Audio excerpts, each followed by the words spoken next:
नमस्कार, स्वागत है आप सभी का एबी स्टार न्यूज में और मैं हूं आपके साथ जुबैर चौधरी। वक्त तो चला देश लाइव का, जहां सबसे पहले बात राजस्थान की कर लेते हैं। दरअसल राजस्थान में एक बार फिर से विवाद खड़ा हो गया है। दरअसल एक युवक की मौत के बाद इंटरनेट सेवा बंद करनी पड़ी, जिसके बाद भारतीय जनता पार्टी और विश्व हिंदू परिषद ने भी बंद का ऐलान किया। राजस्थान के भीलवाड़ा से एक बार फिर सांप्रदायिक तनाव की स्थिति सामने आई। मंगलवार को एक युवक की हत्या के बाद इलाके में जहां इंटरनेट सेवा बंद कर दी गई, वहीं बीजेपी इस मुद्दे को लेकर बुधवार को बंद का आह्वान किया। जानकारी के मुताबिक मंगलवार को भीलवाड़ा में 22 साल के एक युवक की कथित तौर पर दूसरे समुदाय के लोगों की तरफ से चाकू गोदकर हत्या की जाने के बाद तनाव और भी ज्यादा बढ़ गया। पुलिस ने बताया कि पैसे के विवाद में यह हत्या की गई है। तनाव को देखते हुए भीलवाड़ा के जिला कलेक्ट्रेट आशीष मोदी ने इलाके में इंटरनेट सेवाएं बंद रखने का फैसला किया। मोदी ने कहा कि गुरुवार 12 मई को सुबह 6:30 बजे भीलवाड़ा में इंटरनेट सेवाएं निलंबित रहेंगी। घटना की जानकारी मिलने के बाद भारतीय जनता पार्टी, विश्व हिंदू परिषद और हिंदू जागरण मंच ने इलाके में बंद का ऐलान किया। आपको बता दें कि कुछ दिन पहले ही भीलवाड़ा में दो समुदाय में बवाल हुआ था। इस विवाद में आगजनी भी हुई थी और 2 लोग घायल हुए थे। एक बार फिर से मामले के बाद पुलिस ने इलाके में भारी फोर्स तैनात की थी और एक बार फिर से भीलवाड़ा में ही सांप्रदायिक तनाव की स्थिति सामने आई है।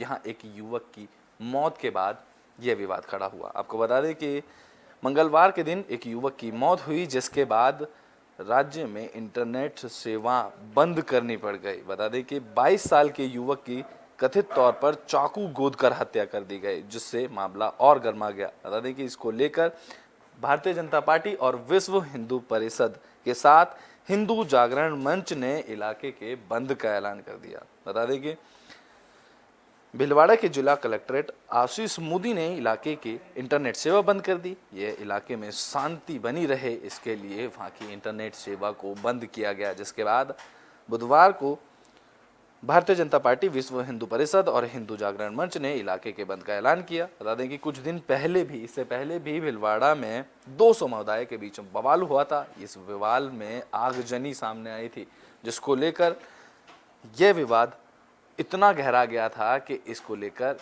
पूरे इलाके में आगजनी का माहौल हो गया था और भारी पुलिस फोर्स तैनात की गई थी। और इसके बाद आज फिर से मंगलवार में भीलवाड़ा में ये खबर सामने आई कि युवक की मौत के बाद इंटरनेट सेवा बंद कर दी गई और पुलिस फोर्स को लगा दिया गया है।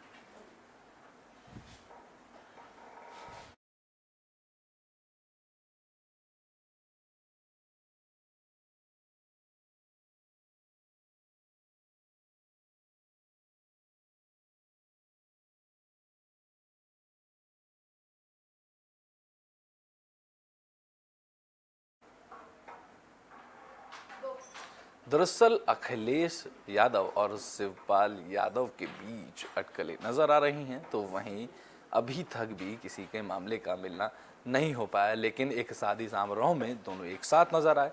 आपको बता दें कि शादी समारोह में हो एक साथ होने के बावजूद भी किसी ने एक दूसरे से बात नहीं की। उत्तर प्रदेश की सियासत इस समय सबसे अधिक चर्चा अखिलेश यादव और शिवपाल यादव के बीच कड़वाहट की है। आपको बता दें कि विधानसभा चुनाव के बाद चाचा भतीजों में दूरी इतनी बढ़ गई कि एक दूसरे के खिलाफ खुलकर बोलते नजर आ रहे हैं। चर्चा है कि शिवपाल जल्द ही आजम खान के साथ मिलकर एक ऐसे मोर्चे का गठन कर सकते हैं जिससे अखिलेश यादव की टेंशन बढ़ सकती है। इस बीच दोनों एक साथ नजर आए। चाचा भतीजे के एक फ्रेम में कैद होने के बाद इन तस्वीरों पर खूब चर्चा की जा रही है। दरअसल दोनों नेता उत्तर प्रदेश के पूर्व डीजीपी जगमोहन यादव के भतीजे की शादी में पहुंचे थे। दोनों वैवाहिक कार्यक्रम के आसपास बैठे हुए नजर आए। हालांकि न्यूज एजेंसी ने बताया कि इस दौरान दोनों के बीच कोई बातचीत नहीं हुई। माना जा रहा है कि दोनों के बीच कड़वाहट अभी भी बरकरार है। वैसे तो इस तरह की किसी शादी समारोह में नेताओं के बीच अनौपचारिक मुलाकात सामान्य बात है, लेकिन जिस तरह की कड़वाहट शिवपाल यादव और अखिलेश यादव के बीच में है, इन दोनों से एक दूसरे के साथ बैठे नजर आए, उनने लोगों का ध्यान जरूर खींचा। पार्टी के सूत्रों का कहना है कि इस तस्वीर से कोई सियासी मायने तलाशना ठीक नहीं है। तस्वीर की चर्चा इसलिए भी अधिक हो रही है क्योंकि हाल ही में अखिलेश यादव ने चाचा शिवपाल यादव को लेकर पूछे गए एक सवाल के जवाब में कहा था कि बीजेपी से मिल गया है। यह सपा में नहीं रह सकता है। वहीं शिवपाल यादव भी भतीजे पर अपमानित करने का आरोप लगा चुके हैं। शिवपाल यादव ने कहा था कि जिन्हें उन्होंने चलना सिखाया वही उन्हें रौंदता रहा। शिवपाल यादव विधानसभा चुनाव के समय से ही खुलकर नाराजगी जाहिर कर रहे हैं। चर्चा थी कि शिवपाल बीजेपी में शामिल हो सकते हैं। हालांकि सीतापुर जेल में जाकर आजम खान से मुलाकात और फिर उनसे लेकर की तरह की सहानुभूति जता रहे हैं, उससे अटकलें लगने लगी हैं कि वह दिग्गज मुसलमान नेता के साथ मिलकर कोई नया मोर्चा बना सकते हैं, जिससे सपा के समीकरण में सेंध लग सकती है। आपको बता दें कि अब यह लड़ाई और भी तीखी होती जा रही है। शिवपाल यादव और अखिलेश यादव के बीच कड़वाहट बनती नजर आ रही है। एक दूसरे के बयान, आरोप प्रत्यारोप की झड़ी लग चुकी है, जिसके बाद ये चर्चा का मामला सामने आया है कि एक ही तस्वीर में शिवपाल यादव और अखिलेश यादव को देखा गया। एक शादी समारोह में दोनों एक साथ नजर आए, जिससे फिर से ये चर्चा करने लगी, जिसके बाद पार्टी के सूत्रों ने कहा कि इस तस्वीर का कोई भी सियासी मायने तलाशना ठीक नहीं है, क्योंकि अभी भी दोनों के बीच कड़वाहट है, दोनों एक दूसरे पर इल्ज़ाम लगा रहे हैं। आपको बता दें कि चाचा भतीजे में दूरी इतनी बढ़ गई है कि एक दूसरे के खिलाफ अब वह खुलकर बोलते नजर आते हैं। चर्चा शिवपाल यादव जल्दी ही आजम खान के मिलकर एक मोर्चे का गठन कर सकते हैं। आपको बता दें कि हाल ही में शिवपाल यादव आजम खान से जेल में मिलने गए थे, जिसके बाद ये कयास लगाए जा रहे हैं कि आजम खान के साथ मिलकर शिवपाल यादव एक नए मोर्चे का गठन करेंगे, जो कि अखिलेश यादव के लिए बड़ी ही मुश्किलों का दौर होगा। आपको बता दें कि इससे अखिलेश यादव की मुश्किलें और बढ़ जाएंगी, क्योंकि समाजवादी पार्टी में कहीं ना कहीं सेंध लग जाएगी। आपको बता दें कि शिवपाल यादव के बीजेपी में शामिल होने की भी चर्चा थी, लेकिन सीतापुर जेल से जाकर आजम खान से मुलाकात और फिर उनसे लेकर जिस तरह का सहानुभूति उन्होंने जताई, उससे अटकलें लगने लगी कि वह आजम खान के साथ मिलकर एक नया मोर्चा बनाएंगे, जिससे कि सपा के समीकरण में सेंध लग सकती है।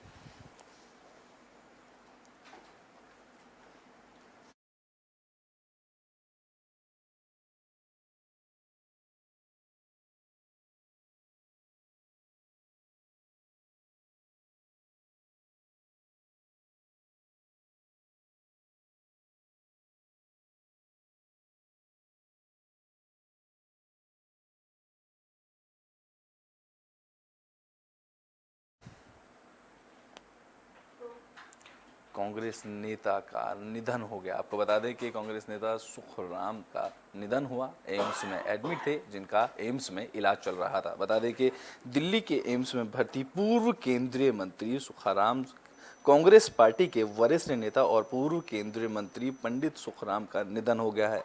उनके पोते आचार्य शर्मा ने यह जानकारी सोशल मीडिया पर पोस्ट के माध्यम से दी। तो वहीं 94 साल के सुखराम यादव का अब निधन हो चुका है। सुखराम को 7 मई को नई दिल्ली स्थित अखिल भारतीय आयुर्विज्ञान संस्थान मतलब एम्स में भर्ती कराया गया था। सोशल मीडिया पर पोस्ट और पूर्व केंद्रीय मंत्री के निधन का समय भी बताया गया। आपको बता दें कि आचार्य शर्मा ने पोस्ट में बचपन की अपने दादा के साथ वाली एक तस्वीर साझा की। पंडित सुखराम के दूसरे पोते आयुष शर्मा हैं, जो कि बॉलीवुड अभिनेता सलमान खान की बहन अर्पिता के पति हैं। बता दें कि पंडित सुखराम के पोते आचार्य शर्मा ने मंगलवार देर रात फेसबुक पर पोस्ट लिखा, अलविदा दादाजी, अब नहीं बजेगी फोन की घंटी। पूर्व केंद्रीय मंत्री शर्मा को 4 मई को मनाली में ब्रेन स्ट्रोक होने के बाद मंडी में एक अस्पताल में भर्ती कराया गया। एम्स में बेहतर इलाज के लिए वहां से उन्हें शनिवार को दिल्ली लाया गया। उन्हें दिल्ली भेजने के लिए हिमाचल प्रदेश के मुख्यमंत्री जयराम ठाकुर ने 7 मई को सरकारी हेलीकॉप्टर भी उपलब्ध कराया था। सुखराम 1993 से 1996 के केंद्रीय संचार राज्य मंत्री भी रहे। वह मंडी लोकसभा सीट पर सांसद भी रहे थे। वह 5 बार विधानसभा और 3 बार लोकसभा चुनाव में जीत हासिल कर चुके हैं।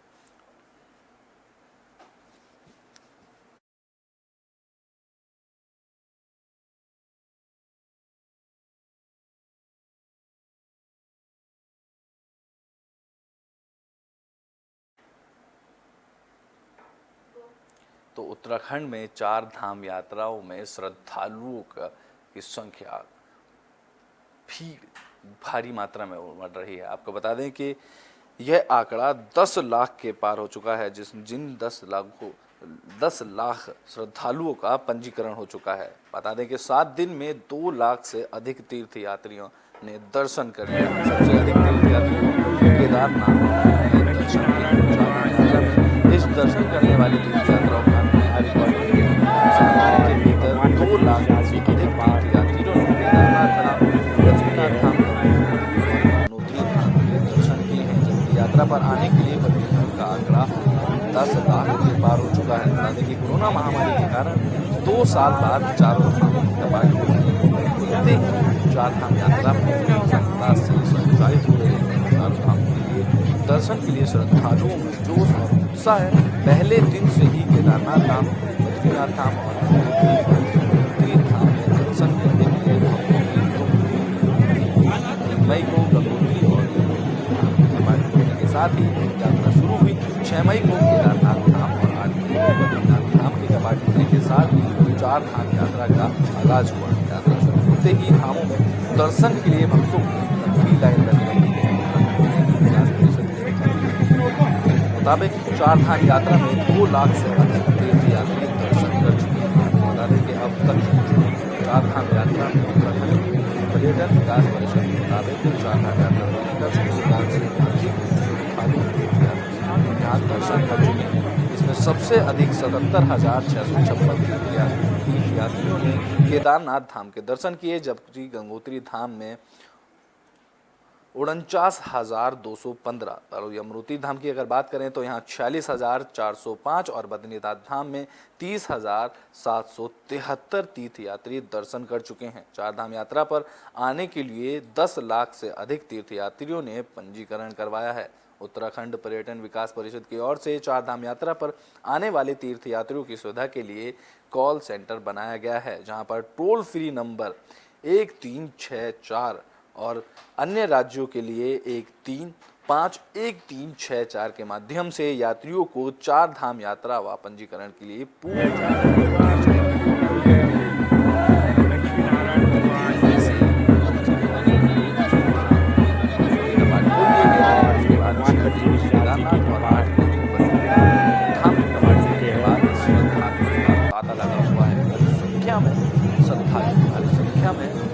दर्शन करने के लिए चारों धाम पहुंच रहे हैं। आपको बता दें कि अब तक 10 लाख से ज्यादा करने के लिए करवा चुके हैं। विभाग की माने तो अब तक 2 लाख से ज्यादा तीर्थ यात्री 4 धाम यात्राओं के दर्शन कर चुके हैं। बता दें कि 4 धाम यात्रा में इस बार दर्शन करने वाले तीर्थ यात्रियों का नया रिकॉर्ड बन सकता है। 7 दिन के अंदर ही 2 लाख से अधिक तीर्थ यात्रियों ने केदारनाथ धाम, बद्रीनाथ धाम और दर्शन के लिए, जबकि यात्रा पर आने के लिए पंजीकरण का आंकड़ा 10 लाख के पार हो चुका है। बस लगाए जा रहे हैं कि आने वाले दिनों में संख्या में और भी इजाफा होगा। 7 दिन के अंदर 2 लाख से ज्यादा यात्री दर्शन कर चुके हैं, लेकिन आने वाले समय में ये संख्या और अधिक और सभी व्यवस्था जरूरी दिशा निर्देश किए जा रहे हैं। बता दें कि ज्यादा से ज्यादा तीर्थ यात्री अब 4 धाम के दर्शन करने पहुंच रहे हैं।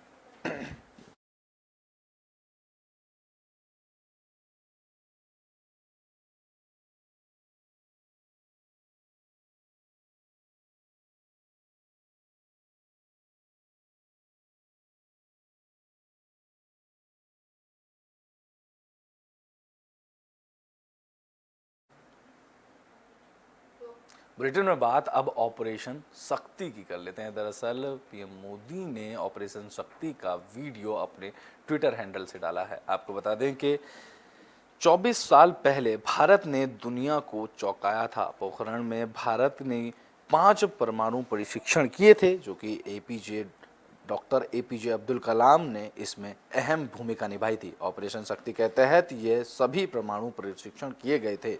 आज से 24 साल पहले तत्कालीन अटल सरकार ने राजस्थान के पोखरण में लगातार परमाणु धमाके कर पूरी दुनिया को चौंका दिया था। ऑपरेशन शक्ति के तहत किए इन परीक्षणों के लिए जरिए भारत ने अटल इरादों का परिचय देकर सशक्त भारत को बुलंदी दी थी। 11 मई और 13 मई 1998 को अटल बिहारी वाजपेयी की सरकार ने पोखरण फील्ड फायरिंग रेंज में खेतोलाई गांव पर 5 परमाणु परीक्षण किए थे। वहीं प्रधानमंत्री नरेंद्र मोदी ने पोखरण में परमाणु परीक्षण का वीडियो शेयर किया। इस वीडियो में पूर्व प्रधानमंत्री अटल बिहारी वाजपेयी दिखाई दे रहे हैं, जो कि तत्कालीन राज्य मंत्री जॉर्ज फर्नांडीज के साथ खुद परीक्षण कर स्थल पर गए थे। पीएम मोदी ने इस वीडियो को शेयर करते हुए लिखा कि आज राष्ट्रीय प्रौद्योगिकी दिवस है और हम अपने प्रतिभाशाली वैज्ञानिकों और उनके प्रयासों के प्रति आभार व्यक्त करते हैं, जिसके कारण 1998 में पोखरण परीक्षण सफल हुआ। हम अटल जी के अनुकरणीय नेतृत्व और गर्व के साथ याद करते हैं, जिन्हें उत्कृष्ट राजनीतिक साहस और राज्य कौशल दिखाया था। अमेरिका भी इससे भौचक्का हो गया था। आपको बता दें कि अटल सरकार ने पोखरण 2 परीक्षण की समूची व्यू रचना इतनी गुप्त रखी थी कि अमेरिका और उनके उपग्रह तक भी दंग रह गए थे। किसी को कानो कान खबर नहीं लगी कि भारत इतना बड़ा कदम उठा रहा है। हालांकि विरोध स्वरूप अमेरिका समेत कई पश्चिमी देशों ने भारत और संबंधित पाबंदियां लगाई थी।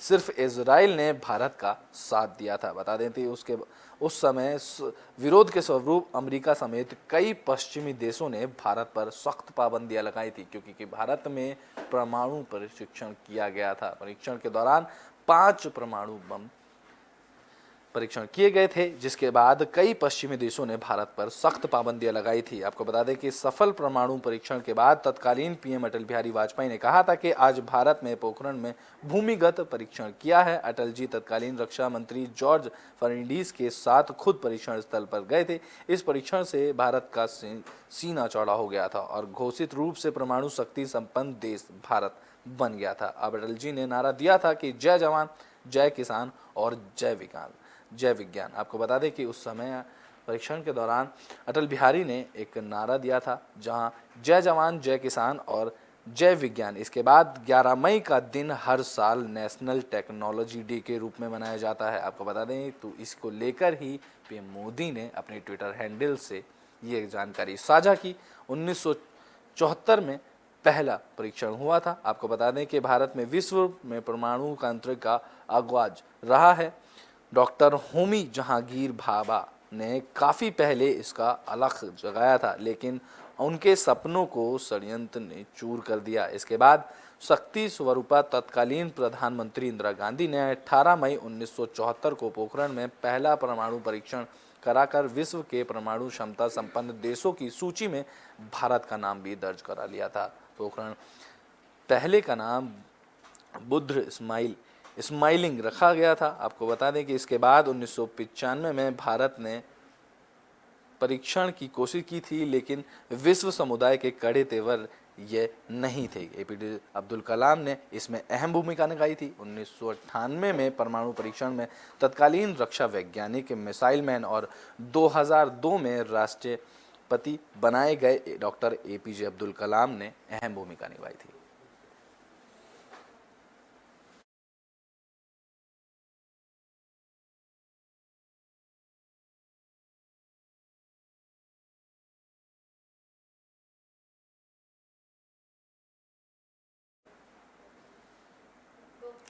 ब्रिटेन में बात अब आदमपुर कांग्रेस विधायक के घायल होने की कर लेते हैं। दरअसल एक बाइक सवार को बचाने के चक्कर में आदमपुर कांग्रेस विधायक की गाड़ी खाई में जा गिरी। बता दें कि आदमपुर हलके के विधायक सुखविंदर सिंह कोटली मंगलवार शाम 7 बजे एक सड़क हादसे में घायल हो गए। उन्हें रामा मंडी के जोहल हॉस्पिटल में भर्ती कराया गया। उनकी पसलियां टूट गई हैं, जबकि टांग में फ्रैक्चर आया है। गंभीर रूप से घायल हो गए हैं। जानकारी के अनुसार कांग्रेस विधायक सुखविंदर सिंह कोटली अपनी कार में चंडीगढ़ से जालंधर जा रहे थे।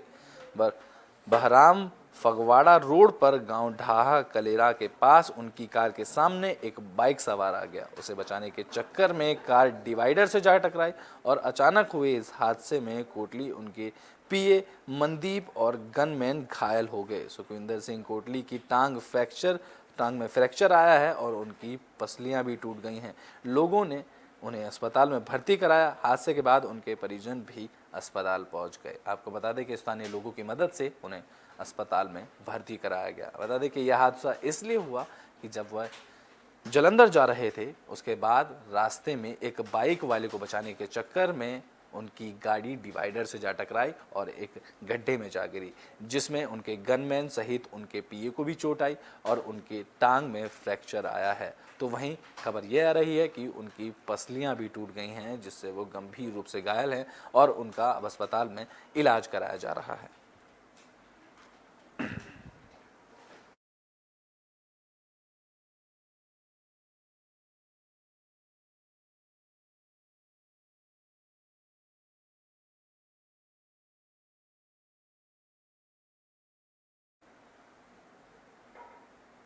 ब्रिटेन में बात अब पंजाब के मोहाली में हुए ब्लास्ट की कर लेते हैं। दरअसल इस ब्लास्ट में पुलिस ने एक नई गिरफ्तारी की है। आपको बता दें कि इससे पहले पुलिस ने अब तक इस मामले में 20 लोगों को गिरफ्तार किया है। पंजाब के मोहाली में पुलिस ने इंटेलिजेंस हेडक्वार्टर्स पर हुए हमले को लेकर बड़ी खबर सामने आई है। कथित तौर पर प्रतिबंधित संगठन सिख फॉर जस्टिस ने हमले की जिम्मेदारी ली। सोमवार को पुलिस कार्यालय पर रॉकेट ग्रेनेड से अटैक किया गया था, जिसमें इमारत को नुकसान पहुंचा था। इसके बाद पुलिस ने मंगलवार को जांच तेज की और अटैक के तार पाकिस्तान से जुड़े होने की खबर सामने आई थी। आरपीजी हमले से एक दिन बाद भी मंगलवार को पुलिस ने मोहाली में हाई अलर्ट जारी कर दिया। फिलहाल जांचकर्ता अधिक सुराग जुटाने के लिए मुख्यालय के क्षेत्र में मौजूद 3 मोबाइल टावरों से 6000 से 7000 मोबाइल डाटा डंप की जांच कर रहे हैं। सीसीटीवी फुटेज के आधार पर पुलिस को शक है कि आरपीजी हमले के लिए शायद स्विफ्ट कार का इस्तेमाल किया गया था। जांच में रफ्तार लाने के लिए एनआईए, एनएसजी और सेना ने भवन का निरीक्षण भी किया। मंगलवार को डीजीपी वीके भावरा ने राज्य के इंटेलिजेंस ऑफिसर्स, एसएसपी सोनी और अन्य अधिकारियों के साथ बैठक की। उन्होंने पत्रकारों को बताया कि हमारे पास लीड्स हैं और हम जल्द ही मामले को सुलझा लेंगे। जांच जारी है और सही समय पर जानकारियां साझा की जाएंगी। वहीं इस मामले में फरीदकोट पुलिस ने तरनातरन जिले के गांव कुल्ला निवासी निशांत सिंह को गिरफ्तार कर मोहाली पुलिस के हवाले कर दिया है। निशांत सिंह की गिरफ्तारी पुलिस के लिए एक ब्लास्ट कांड में बड़ी कामयाबी है। आपको बता दें कि इस गंभीर मुद्दे पर पंजाब भर की सभी सुरक्षा एजेंसियां अलर्ट पर हैं। ऐसे में फरीदकोट पर सीआईए स्टाफ भी इस घटना की जांच में शामिल हुआ और अमृतसर में निशांत सिंह को संदेह के आधार पर गिरफ्तार कर लिया गया। प्रारंभिक पूछताछ में उपरांत निशांत सिंह को फरीदकोट के सीआईए स्टाफ द्वारा मोहाली ले जाया गया। निशांत सिंह के खिलाफ तरनातरन, अमृतसर, फरीदकोट, मोंगा, गुरदासपुर जिले में स्नैचिंग, नशा तस्करी और अन्य अपराधों के मामले दर्ज हैं। निशांत सिंह फरीदकोट जेल में बंद रहा है। इससे पहले आपराधिक रिकॉर्ड्स के साथ ही पुलिस को मिले कुछ इनपुट के आधार पर सीआईए फरीदकोट की तरफ से निशांत सिंह को अमृतसर से गिरफ्तार किया गया। सीमावर्ती गांव कुल्ला निवासी प्रगट सिंह का निशांत सिंह हाल ही में गोविंदावाल साहिब से जेल से रिहा होकर गांव आया था। थाना कच्चा पक्का में आते गांव कुल्ला निवासी 26 साल के निशांत सिंह के खिलाफ आपराधिक मामले पहले से ही दर्ज हैं। उनका संबंध खालिस्तानी समर्थकों के साथ कब से था, इसका पता लगाने के लिए खुफिया एजेंसियों के लिए अधिकारियों की टीम गांव पहुंची। हालांकि मौके पर निशांत सिंह की माता मंजीत कौर ने बताया कि उनका बेटा 3 दिन पहले ही घर से किसी काम के लिए बाहर गया था। निशांत सिंह के खिलाफ कौन से मामले दर्ज हैं, उनके बारे में मंजीत कौर को कोई जानकारी नहीं। उनकी मां को उनके खिलाफ कितने मामले दर्ज हैं, इसको लेकर कोई जानकारी नहीं। उधर एसएसपी रणजीत सिंह ढिल्लो कहते हैं कि निशांत सिंह से मोहाली पुलिस पूछताछ कर रही है। जरूरत पड़ी तो पुलिस इस मामले में सहयोग करेगी और आगे भी इनसे पूछताछ की जाएगी। आपको बता दें कि मोहाली में बम ब्लास्ट को लेकर हुई गिरफ्तारी के मामले में पुलिस अब निशांत सिंह से पूछताछ कर रही है और उनसे इस ब्लास्ट को लेकर जानकारी जुटा रही है। उन पर शक है कि इस ब्लास्ट में वो भी शामिल थे। इसके बिहाफ पर पुलिस ने उन्हें गिरफ्तार किया है। आपको बता दें कि इससे पहले पुलिस 12 संदिग्ध आरोपियों को गिरफ्तार कर चुकी है। पुलिस मोहाली ब्लास्ट में 12 संदिग्धों को गिरफ्तार कर चुकी है। इस मामले में अब निशांत सिंह की भी गिरफ्तारी कर ली गई है।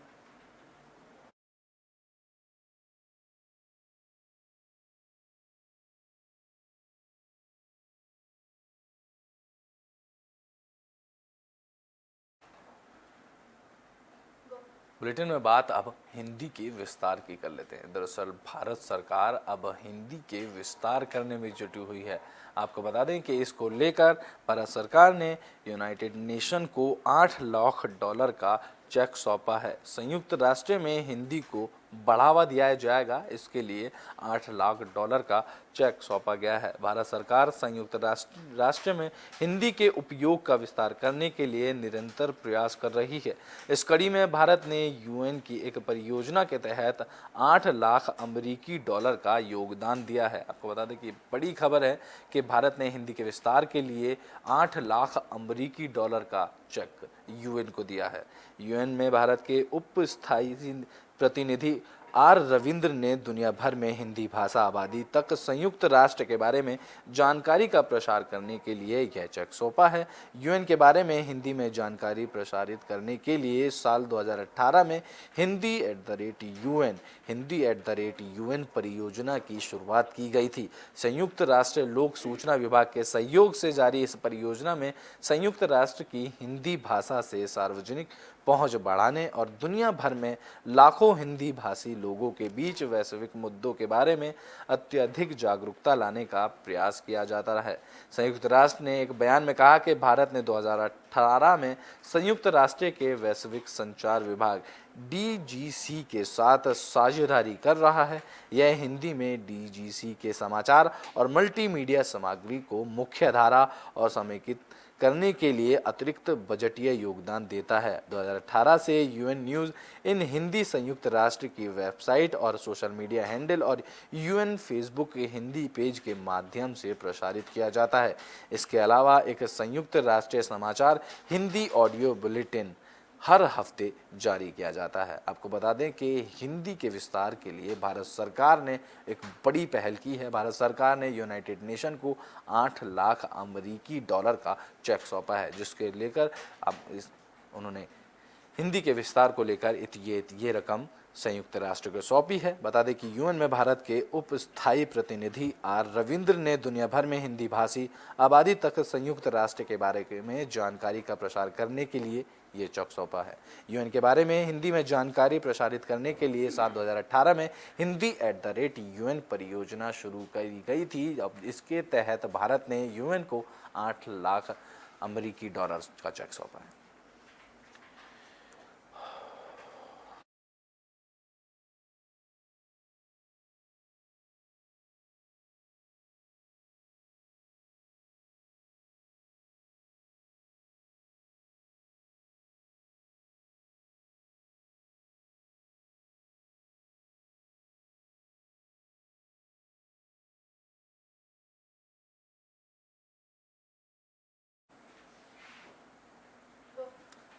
आंध्र और ओडिशा के तट पर अब आसानी चक्रवात अपने कदम रख रहा है। आपको बता दें कि जल्दी ही इन तटों पर आसानी चक्रवात का कहर देखने को मिलेगा। बता दें कि बंगाल की खाड़ी से उठे चक्रवाती तूफान का असर दिखना शुरू हो गया है। आंध्र प्रदेश और ओडिशा के कई जिलों में तेज हवाओं के साथ साथ बारिश शुरू हो गई है। मौसम वैज्ञानिकों के मुताबिक चक्रवात आसानी के अगले कुछ घंटों में उत्तर पश्चिमी की ओर बढ़ने की संभावना है। यह शाम या कल सुबह तक आंध्र और ओडिशा के तट पर पहुंच जाएगा। चक्रवात आसानी के चलते खासतौर पर ओडिशा और आंध्र प्रदेश में हाई अलर्ट जारी किया गया है। ओडिशा के पुरी के एडिशनल एसपी मिहिर कुमार पांडा ने बताया कि आसानी के कारण तेज हवाएं चल रही हैं और ऊंची लहरें भी उठने लगी हैं। समुद्रों में अब तेज हवाओं के चलते ऊंची लहरें भी उठ रही हैं। इसके मद्देनजर तटीय क्षेत्रों के आसपास रह रहे लोगों को अलर्ट किया जा रहा है। उन्हें बताया जा रहा है कि पुलिस बलों और सभी स्टेशनों को हाई अलर्ट पर रख दिया गया है। आपको बता दें कि इसके अलावा सुरक्षा की दृष्टि के कई उड़ानों को भी रद्द कर दिया गया है। सुरक्षा के मायनों को देखते हुए कई उड़ानें भी रद्द कर दी गई हैं। आपको बता दें कि आसानी चक्रवात के चलते तटीय क्षेत्रों में तेज हवाएं चल रही हैं और समुद्री लहरें भी ऊंची उठ रही हैं। शाम तक इसका असर और दिखाई देगा। आपको बता दें कि भारतीय मौसम विभाग के अनुसार चक्रवात आसानी अगले कुछ घंटे में उत्तर पश्चिमी की ओर बढ़ने के साथ आंध्र प्रदेश के तट तक पहुंचेगा। इसके बाद चक्रवात के मछलीपट्टनम, नरसापुर, यनम, कड़िकानाडा, तूनी और विशाखापट्टनम तटों पर पहुंचने की संभावना है। ओडिशा के विशेष राहत आयुक्त प्रदीप कुमार जेना ने बताया कि विशाखापट्टनम पहुंचने के बाद यह समुद्र से मिल जाएगा। आईएमडी के अनुसार अगले कुछ घंटों के लिए चक्रवात के उत्तर पश्चिमी की ओर बढ़ने और आंध्र प्रदेश तट के करीब बंगाल की खाड़ी में पश्चिम मध्य तक पहुंचने की भी संभावना है। मौसम वैज्ञानिकों के मुताबिक 12 मई की सुबह तक धीरे धीरे चक्रवाती तूफान कमजोर होने लगेगा। भारतीय मौसम विज्ञान विभाग के मुताबिक बंगाल की खाड़ी के पश्चिमी मध्यम पर गंभीर चक्रवाती तूफान आसानी पिछले 6 घंटों के दौरान 12 किलोमीटर प्रति घंटे की रफ्तार से पश्चिम उत्तर पश्चिम की ओर बढ़ा और धीरे धीरे यह चक्रवाती तूफान कमजोर होता जा रहा है। मौसम विभाग का अनुमान है कि आसानी बुधवार सुबह काकीनाडा और विशाखापट्टनम के बीच तट के से टकराएगा। इस दौरान 100 किलोमीटर प्रति घंटे की रफ्तार से तूफानी हवाएं चल सकती हैं और भारी बारिश हो सकती है। आपको बता दें कि मौसम विभाग ने चेताया है कि आसानी बुधवार की सुबह काकीनाडा और विशाखापट्टनम के बीच तट से टकराएगा और इस दौरान करीब 100 किलोमीटर प्रति घंटे की रफ्तार से तूफानी हवाएं चलेंगी और भारी बारिश भी हो सकती है। काकीनाडा में चक्रवात से सड़क क्षतिग्रस्त। आंध्र प्रदेश के काकीनाडा में तेज हवाओं के साथ समुद्र में हलचल बढ़ गई। यहां थिम्मापुरम पुलिस स्टेशन के उप निरीक्षक रामकृष्ण ने बताया कि समुद्र तट के साथ लगने वाली रोड काफी क्षतिग्रस्त हो गई है। इस चक्रवात ने समुद्र तट के पास रोड को क्षतिग्रस्त कर दिया है। हम 2 चेक पोस्ट लगाकर ट्रैफिक को इस तरह जाने से रोक रहे हैं। हम पूरे अलर्ट पर हैं। माइक से सभी लोगों को अनुरोध किया जा रहा है कि वह बाहर ना निकलें। फिशिंग की अनुमति इस वक्त किसी को नहीं दी जा रही है। आपको बता दें कि आसानी चक्रवात के चलते इंडिगो ने अपनी सभी उड़ानों को रद्द कर दिया गया है। विशाखापट्टनम हवाई अड्डे के निदेशक श्री निवास राव ने बताया कि सभी उड़ानों को रद्द किया गया है। वहीं एयर एशिया ने भी बेंगलुरु और दिल्ली की उड़ानों को रद्द कर दिया है। वहीं एयर इंडिया ने अभी तक इसको लेकर कोई फैसला नहीं लिया, लेकिन पूरी में आपको बता दें कि पूरी में 30 किलोमीटर प्रति घंटा से हवा की रफ्तार चल रही है। पूरी मौसम विज्ञान केंद्र के प्रभारी हरिकेश पांडा ने बताया कि समुद्र तट पर खराब स्थिति बनी हुई है। इस बीच सुबह 30 किलोमीटर प्रति घंटे की रफ्तार से हवा चल रही है। उन्होंने बताया कि पूरी जिले में कल रात से अब तक 9 मिलीमीटर बारिश दर्ज कर ली गई है। बता दें कि बड़ी खबर, चक्रवात अपना असर छोड़ रहा है। पूरी इलाके में 9 मिलीमीटर तक की बारिश दर्ज की गई है, तो वहीं 30 किलोमीटर प्रति घंटे की रफ्तार से तेज हवाएं चल रही हैं। इस आसानी चक्रवात को लेकर इंडिगो ने भी अपनी उड़ानें रद्द कर दी हैं। विशाखापट्टनम हाईवे अड्डे के निदेशक श्रीनिवास ने बताया कि सभी उड़ानों को रद्द कर दिया गया है। वहीं एयर एशिया ने भी बेंगलोर और दिल्ली की उड़ानों को रद्द कर दिया है।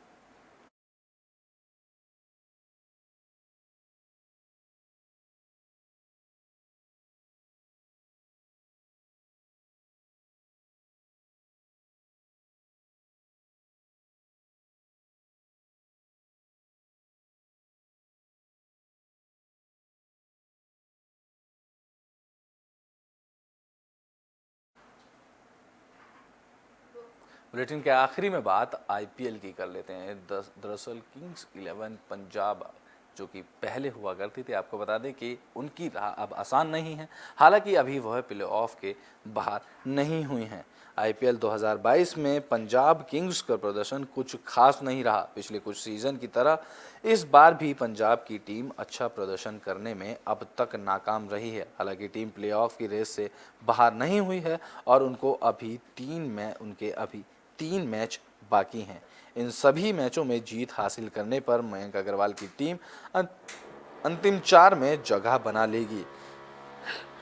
टीम मैनेजमेंट भी अपने खिलाड़ियों को पॉजिटिव रखने के लिए तरह तरह के कदम उठा रही है। आपको बता दें कि लगातार 3 मैच जीतने के बाद यह टीम प्लेऑफ में जगह बना सकती है, जिसको लेकर उनकी टीम मैनेजमेंट खिलाड़ियों को पॉजिटिव रखने के लिए तरह तरह के विचार, तरह तरह के कदम उठा रही है। आपको बता दें कि ऑफ द फील्ड खिलाड़ियों को तरह तरह के फन चैलेंज भी दिए जा रहे हैं। इसमें होस्ट टीम से जुड़ी शशि कर रही हैं। आपको बता दें कि इसकी होस्ट शशि कर रही हैं, जो कि खिलाड़ियों को ऑफ फील्ड में तरह तरह के चैलेंज दे रही हैं। मंगलवार को भी एक ऐसे ही फन चैलेंज का पंजाब के कुछ खिलाड़ियों ने सामना किया और आश्चर्य की बात यह रही कि इस चैलेंज को श्रीलंका के भानुका राजपक्षे ने जीता है। पंजाब किंग्स ने इसका वीडियो भी अपने सोशल मीडिया हैंडल पर ट्विटर पर शेयर किया। खिलाड़ियों ने लिए चैलेंज में यह था कि उन्हें गेंद को बल्ले के किनारे से बाउंस करना था। ऐसा करते हुए उन्हें बॉलीवुड सुपरस्टार गोविंदा की सुपरहिट फिल्म कुली नंबर 1 का मैं तो रास्ते से जा रहा था गाना गाना था। इसके बाद उस गाना को गाते हुए इनको वो उल्टे बैट पर बॉल बाउंस करनी थी। बता दें कि गाना गाते हुए खिलाड़ियों को बल्ले से गेंद को बाउंस करना था। इस मुश्किल चैलेंज को करने के लिए सबसे पहले पंजाब के तेज गेंदबाज वैभव अरोड़ा सामने आए, जिसके बाद 26 बार के बाद गेंद उनके बल्ले से लगकर नीचे गिर गई। लेकिन लेग स्पिनर राहुल चहर का प्रदर्शन थोड़ा बेहतर रहा। उन्होंने मैं तो रास्ते से जा रहा था गाना गाते हुए 36 बार गेंद को बल्ले से टच कराया।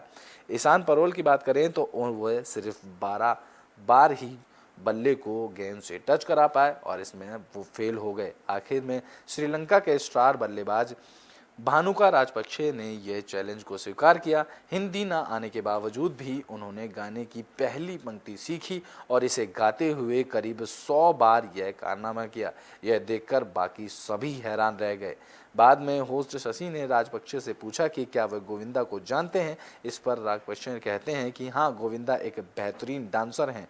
इस पर शशि कहती हैं कि वह उन्हें गोविंदा के गाने सिखाएंगी। इससे पहले भी शशि पंजाब के खिलाड़ियों को कई फन चैलेंज दे चुकी हैं। पंजाब के विस्फोटक बल्लेबाज शाहरुख खान को उन्होंने फिल्म मुन्ना भाई एमबीबीएस के संजय दत्त की तरह चलने का चैलेंज दिया था। शाहरुख ने हूबहू संजय की कॉपी भी की थी। पंजाब के खिलाड़ियों के प्रदर्शन की बात करें तो इस सीजन शिखर धवन, लियाम ने राजपक्षे को छोड़कर कोई भी कुछ बल्लेबाज खासा प्रदर्शन नहीं कर पाया। धवन 11 मैचों में 381 रन बनाए हैं। आपको बता दें कि वहीं राजपक्षे ने 7 मैचों में 201 रन बना चुके हैं। कप्तान मयंक की अगर बात करें तो फॉर्म की टीम के लिए चिंता का विषय है, जो कि कप्तान मयंक के लिए एक बड़ा चिंता का विषय है। बता दें कि 10 मैचों में 176 रन ही बना सके हैं। जो अगर कप्तान मयंक की बात करें तो वो 10 मैचों में 176 ही रन बना चुके हैं। गेंदबाजी में भी रबाडा ने अब तक कुछ अच्छा प्रदर्शन किया है। उन्होंने 10 मैचों में 18 विकेट झटके हैं। आपको बता दें कि पंजाब किंग्स 11 अभी भी प्ले ऑफ के पार नहीं हुआ। पंजाब किंग अगर लगातार 3 मैच जीत जाता है तो उसके प्ले ऑफ में रहने की संभावना ज़्यादा है।